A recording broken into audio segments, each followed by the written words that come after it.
So today we're going to review and provide tips on the Disney Dream. Woohoo! Yeah, woohoo indeed.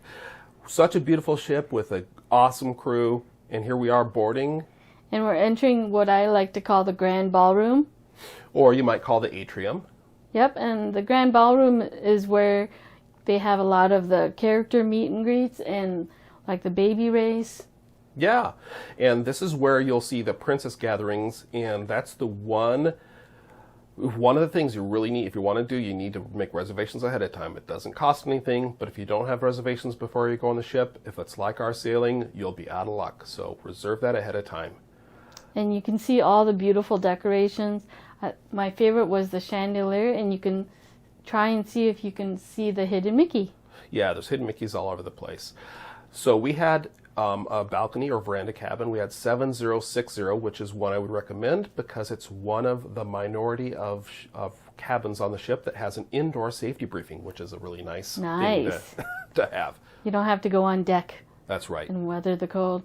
And, you can always call ahead or order ahead decorations for birthdays or anniversaries or That's whatever. Right. And you can also order special snacks and beverages or bottled water for the room.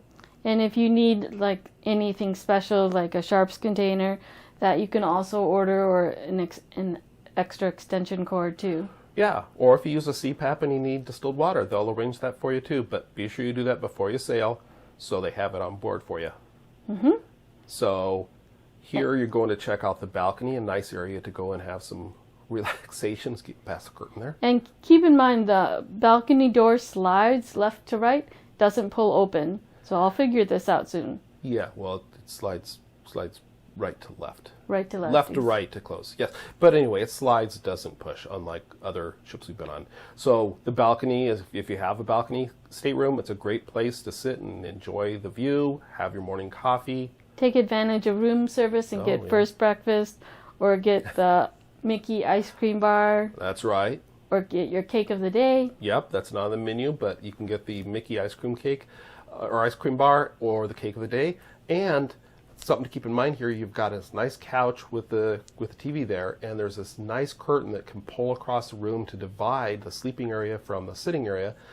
So if somebody's awake and someone's sleeping, you can have a totally divided area, and it keeps the light out of the sleeping area. Very nice. Really I took advantage of that. Yeah. And then you have his and hers bathroom. Yeah, split bathrooms. So this is the bathroom that I claimed that has your bathtub and shower. Yeah, it has a bathtub and shower. And I put my toiletries there. And both of the bathrooms have a sink and a mirror and places to put your toiletries and stuff like that. So I put my stuff in this one. I got the one with the toilet.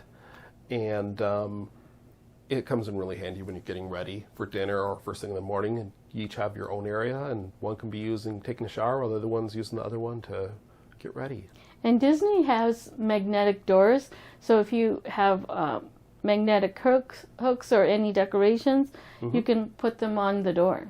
Yeah, or on the walls in the main cabin area. That can come in really handy too. And this is a sail away party that is on the main deck, and if you don't like being in crowds, you can go to the balcony. Well, the upper level, just above the pool level, you can go. It's kind of like a little balcony. You can look down and you can get a better view and maybe get some better photos than if you were standing down in that crowd, especially if you're not super tall. We got there a little after it started. We were running a little behind, and we still got a pretty good spot. And if you missed your morning workout, you can go on the main floor and dance with Mickey and Minnie. That's right. And it definitely looks like a workout. I think I know why I stayed up on the upper deck. In the district, this is a great area we found during the day where you can meet your family or read a book. Mm-hmm. Yeah, it's very quiet. Their lounges back here are typically not open during the day, and it's open to everybody during the day. It's adults only at night when the bars are open, but during the daytime you can hear people playing cards or reading or just kind of enjoying some quiet time away from the crowded, high activity areas. And in the evening time, they have karaoke, and you can do bar hopping if you want to. Yeah, because there's like 5 different bars and lounges that have different theming and different kinds of things going on in them. So you can have a different experience in different places during the evening. Yeah, it's a lot of fun. Yeah. And this is Pub 687, probably our favorite one. Right. The Disney Dream, that was the number of the hall. Yeah, the whole number for Disney Dream was 687, and that's how they refer to the ship while it was being built. And so that's a little trivia for you that might come up on our cruise trivia challenge. 687 is the whole number. And this is the area of the shops, kind of in a rotunda area. Yeah, just outside the Walt Disney Theater. Where they show first-run movies.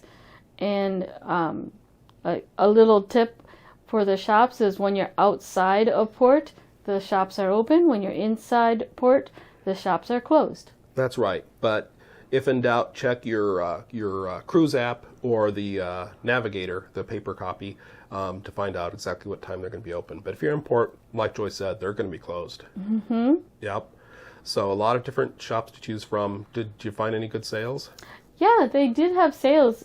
Especially the day before the last day, they had sales. So the last full day on the cruise is a good day to go and look for some special deals. Mm-hmm. Yeah. And then there's Tiffany's, a place that you looked at, but fortunately didn't find anything that you really wanted. I just like to go there and see all the sparkly stuff. A lot of nice, glittery, shiny stuff, yes. I didn't see any must-haves, but it's just fun to look. Yeah, that's good. Well, and so then one more shop that's kind of off by itself is Who's It's and What's It's, and that's up by the pool area. And that it looked like it was more pirate themed. There's Mickey. Yep, Mickey doing one of those meet and greets we were talking about, and it looks like Peter Pan's about to be out here too. We met Mickey one day when he was dressed as Captain Mickey. Aw, it's so cute. Yes. And there's my favorite chandelier. So when you do these character meets, be sure you bring a phone or your camera, and there's usually someone else, or there's always, we saw, someone else to help take pictures with your own phone or camera, in addition to the professional photographer. And some characters don't have a set time. They just appear. Yeah, like Stitch. Yes. Stitch didn't have an official photographer or a set time, so we just got lucky, and I know he's one of your favorite characters. He is. He's so cute. Yeah, so we're lucky we had a camera that we could take a picture with, or there was someone to take the picture with. Yeah. And we're going into Cabanas, and Cabanas is a great place just to grab a snack or lunch. So, very friendly crew, awesome food at Cabanas. Really everywhere was really good food. And if you don't know, Cabanas has a lot of good food to choose from buffet style during the day, but at night it turns into a sit-down restaurant where they serve food like you'd find in the main dining rooms. Plus, you're given a little bit more room to stretch your elbows, and the staff is so amazing. The staff is amazing. That's Cabanas, a really good place to go and get some food. But there were other places we found to get really good food. This is a good breakfast or lunchtime place, or like I said, you can sit down there and have a sit-down meal for dinner time.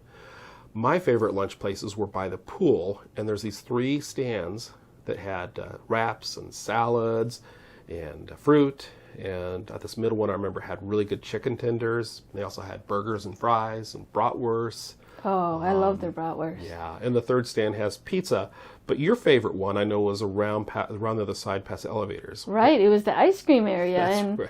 They, check the ice cream because they rotate the flavors. Sometimes it's strawberry, sometimes it's banana or pineapple. That's right.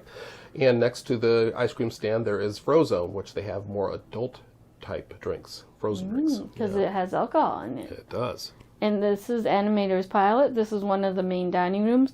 And they carry the theme of the dining room on their plates, on the chairs, their decorations. It's very good. Mm-hmm. And we're showing some of the food that you can get at Animator's Palace. Yeah. But my favorite, I think our favorite, was probably Palo. It's an adult-only, one of the 2 adult-only restaurants, and you need reservations ahead of time, and it costs a little extra, but it was worth it. It's so worth it. Definitely go. Yeah, and if you didn't get a chance to get it reserved ahead of time, try to do it before you go on the cruise, but if you didn't get the reservations you wanted, go talk to the maitre d' at Palo, Remy, or any of the restaurants and talk to them as soon as you get on board. We found that very helpful. And if you know you're going to Palo, make sure you eat a light breakfast because you will get enough food at Palo. That's right, including the awesome chocolate souffle. And so that's some of the dinner. We've got a full video that if you haven't seen it yet, check the link above.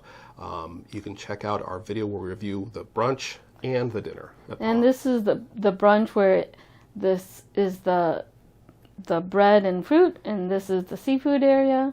Mm-hmm. A lot of good food, a lot of good seafood options and pastries, like we showed before, and of course they had delicious desserts. And the desserts are bite-sized, so you can have more than one, which was good because... If you didn't eat too much at the buffet or with your entree before that, yes. Mm-hmm. So overall, the Disney Dream was a lot of fun, even for two adults without kids. We did go look for some quieter places to hang out, like the Cove or the District. But overall, great service, great time.